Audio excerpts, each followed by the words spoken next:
செடி நல்லா வளர்ந்து வந்துடும். நல்லா வளர்ந்து வந்துச்சுன்னா அது சாறு உறிஞ்ச பூச்சி அதிகமாக வரும்.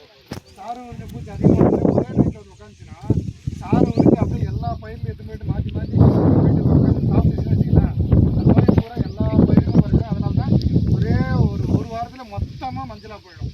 ஸோ வந்து அதிகமான தழைச்சத்து கொடுக்குறத நம்ம உளுந்துக்கு வந்து ரொம்ப குறைக்கணும்.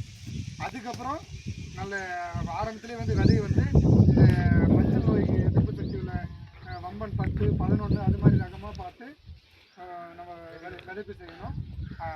முக்கியமாக பார்த்தீங்கன்னா விதை நேர்த்தி செஞ்சீங்கன்னா அதே வந்தால் கூட அது நோய் எதிர்ப்பு சக்தி இருக்கும், மகசூல் குறையவே குறையாது. இப்போ இந்த பயிரில் பார்த்தீங்கன்னா ஒரே ஒரு நல்ல விஷயம் என்னென்னா இவ்வளோ மஞ்சளாக இருந்தால் கூட இதனால் மகசூல் இழப்பே இல்லை.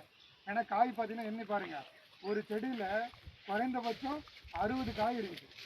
எண்ணி இப்போ வந்தோடனே பார்த்தா ஒரு செடியில் 60 காய் இருக்குது. நல்ல ஓரளவு நல்ல மகசூல். ஆனால் இருந்தாலும் இந்த மாதிரி மஞ்சள் அதிகமாக வராமல் இருக்குன்னா எந்த பயிருக்குமே தழைச்சத்து வந்து அதிகமாக கொடுத்தீங்கன்னா இந்த பிரச்சனை தான் வரும்.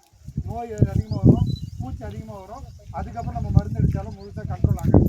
அதனால் உளுந்து பொறுத்த வரைக்கும் தேவையான அளவு தழைச்சத்து கொடுங்க. பார்த்தீங்கன்னா எருவு இதெல்லாம் போட்டிங்கன்னா எந்த பிரச்சனையுமே வராது. அது மாதிரி நான் ஒன்று சொன்னேன், ஞாபகம் தான். மஞ்சள் மஞ்சள் 5 இடத்துல அது மேலே என்ன தண்ணி வச்சுட்டீங்க அப்படின்னா அது இந்த செடி பூச்சிலாம் பறக்கும் இல்லையா, வெள்ளை வச்சு குட்டி பூச்சி பறக்கும். நம்ம அதில் ஒட்டிக்கிச்சுன்னா பட்டாம்பூச்சி மாதிரி இந்த வெள்ளை வெள்ளையாக இருக்குது. இப்போ ஒரு லேட்டஸ்ட்டாக இருக்குது சார், லைட்டு வச்சு அப்படியே ஒரு அதுவும் விழுது, அதுவும்